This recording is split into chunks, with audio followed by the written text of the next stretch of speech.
কাশ্মীরের বন্দুকধারীদের হামলার পর ভারত ও পাকিস্তানের মধ্যে সম্পর্ক আরও অবনতির দিকে যাচ্ছে। পাল্টাপাল্টি কূটনৈতিক উত্তেজনার মধ্যেই নিয়ন্ত্রণ রেখা বরাবর টানা ৩ রাত ধরে দুই দেশের সেনাদের মধ্যে চলছে চরম উত্তেজনা। এর মধ্যেই সীমান্তে ভারত ও পাকিস্তানের সেনাদের মধ্যে আবারও গোলাগুলির ঘটনা ঘটেছে। ভারতীয় সংবাদ মাধ্যম এনডিটিভির এক প্রতিবেদনে এইসব তথ্য জানানো হয়েছে।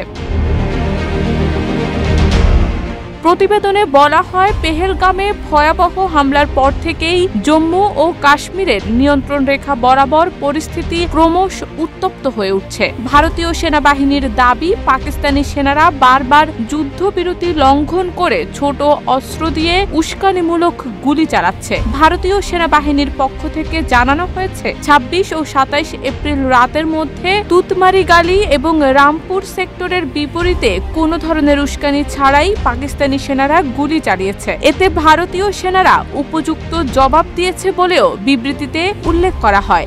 এ নিয়ে ৩ রাতের মধ্যে এটি তৃতীয় যুদ্ধবিরতি লঙ্ঘনের ঘটনা।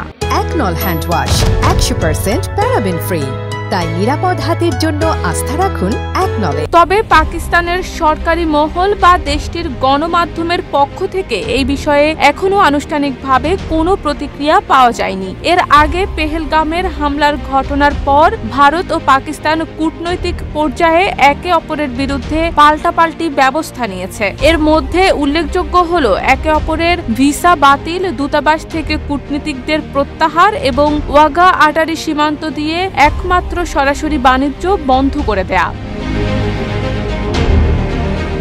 বর্তমান সীমান্ত পরিস্থিতি দুই দেশের মধ্যে চলমান উত্তেজনাকে আরও উস্কে দিচ্ছে। বিশ্লেষকরা মনে করছেন, দুই দেশের মধ্যে চলমান উত্তেজনা সামাল দিতে দ্রুত রাজনৈতিক ও কূটনৈতিক উদ্যোগ নেওয়া জরুরি, না হলে সংঘাত আরও তীব্র হতে পারে। শারমিন নিশু, ঢাকা পোস্ট।